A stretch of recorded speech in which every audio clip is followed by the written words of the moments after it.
Been a minute since I took a movie dump. In case you forgot, yeah, I do like seeing new movies, and yeah, I do like reviewing those movies. But even when I'm not at the theater, I'm always watching something. I like to gather all these somethings that I watch, do little mini reviews in one video, and let you guys know what I think by dumping it out in a video. It has been a minute, but I haven't stopped watching things, and I got a lot to talk about. You might say I was a little backed up, or constipated. But here we are right now. Let's take a movie dump. SISU! This was everything that I wanted it to be and more. During World War II, this gold miner in Finland, he finds gold. And on his journey to find a bank that hasn't been destroyed in the war, he runs into an SS battalion of Nazis that want to take his gold. And what they don't know is that he's a ruthless killer that has some war experience of his own. Something I didn't expect about this was that it was gonna be a straight up Western. The bare bones style of this thing, it's a Western. They take that and they stick it into 1944 Finland. The violence is practical and bloody. The Nazis are very cruel, as they tend to be, so you're happy to see them get what they deserve. Just backtracking really quick, I said cruel and not cool, right? Because I'd hate to get that confused. The Nazis are very cruel. The Nazis are very cruel in this movie.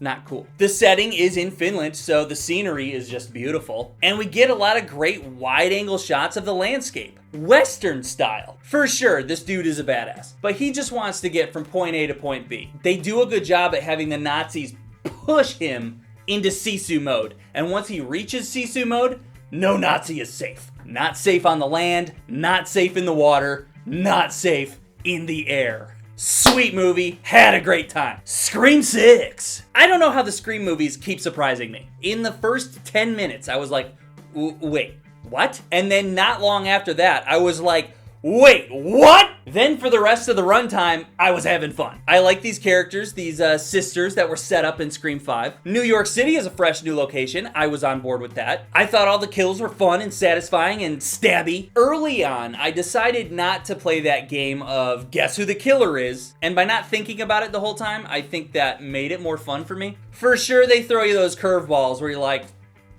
they could be the killer. She could be the killer. But I didn't put any pressure on myself trying to figure it out. That being said, I thought the killer, or killers, I thought it was reasonable enough. There's just a tiny bit of bullshit, but there's enough there to make it believable that they could pull this whole thing off. Considering it's the 6th movie in the franchise, I can let anything slide at this point. I'm just happy to be here. So yeah, I've had a good time with these last 2 Screams, and if they decide to continue and make a 3rd one with these characters, I'll check it out. You people! It's not good. It is not good. It's pretty bad.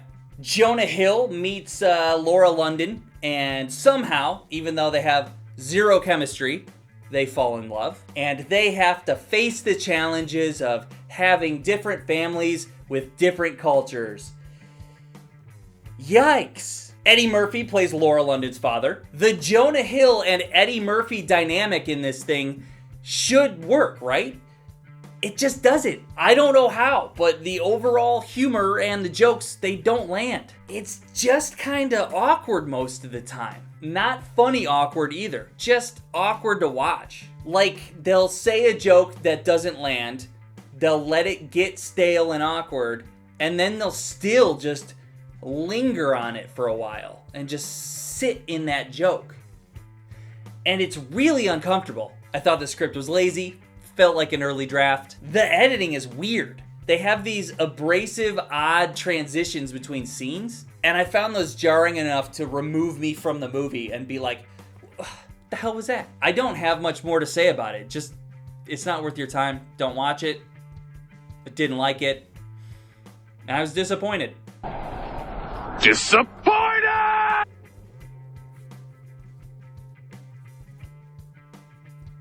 Cocaine Bear! Okay, a movie with a premise like this has no right being as good as it was. It takes the true story from 1985 of a drug smuggler that dumped a bunch of cocaine off of an airplane in North Georgia, of all places, and it's discovered by a fucking bear. They take that premise and they turn it into an hour and a half of violent silliness, and I was all for it. Elizabeth Banks directed this, and honestly, I think she shows off how good of a director that she's become. The high quality of this production, it doesn't make sense. Yep, we're watching a bear high on coke running around attacking people. Yet we're also seeing great camera work, fantastic color grading, and tight editing. Something I wasn't expecting was this being such a great reflection of how dumb people can be. And I always love seeing stupid people get what's coming to them. The violence I thought was just right, and the silliness kept me laughing the whole time. Cocaine Bear. It's actually good. Also, side note, RIP to Ray Liotta. He was one of the major highlights of this thing, and I'm glad to see that he was a part of it. As ridiculous as it is, Ray Liotta made this thing better than it would have been. With honors! This is a gem from 1994, found it free on YouTube. Go figure. Brendan Fraser is a college student at Harvard working on his final thesis. He has himself a little bit of an oopsie, and his thesis finds itself in the possession of Joe Pesci. Joe Pesci is a homeless man. They come to an agreement that every kind act that Brendan does for Joe, Joe in return will give 1 page of his thesis back to him. This is a 90s flick, so what comes with that is the usual cringy things and flaws of that decade, but also one of the best things that decade captures so well, the heart. This movie has a ton of heart with a lot of moral lessons that I found heartwarming, as well as being topical to today's climate. The only thing I really had an issue with was the pretentiousness of the majority of the characters because they're Harvard students. I guess it could be realistic, but I found it aggravating. Of course, I go to Harvard. Why would I talk to a homeless man? No joke, that's how they talk. What's this homeless man doing in my apartment? Well, he has my thesis. Yes. Well, why don't you call the police on him? Because I want my thesis back. Sorry, I got carried away. Dragon Ball Super is superhero. The Red Ribbon Army has returned with some new androids to take down the Z Fighters. Are they still called the Z Fighters even though it's not like Dragon Ball Z anymore? Are they just called the Super Fighters now because it's Dragon Ball Super? I don't know. Goku and Vegeta, they are off-world, so this fight comes down to Piccolo and Gohan. What did I think? I think it's Dragon Ball. So by default, it's awesome. The good guys are awesome, the bad guys are awesome, the action is awesome. They spent a decent chunk of time in the beginning establishing these villains and establishing their motivations. And in the moment, I did feel like they were eating up too much time, but I understand that they really do need to establish who the Red Ribbon Army is and who they were and who they're gonna be. Now looking back, that doesn't bother me at all. They made it work. The rest of this movie is very well rounded. I love the choice to make this more of a Piccolo focused story. I did think that the animation was kind of weird. For the non-action scenes, it seemed off and computer generated. But then when the action gets kicked into high gear, it's awesome. I started watching Dragon Ball Z when I was like in junior high.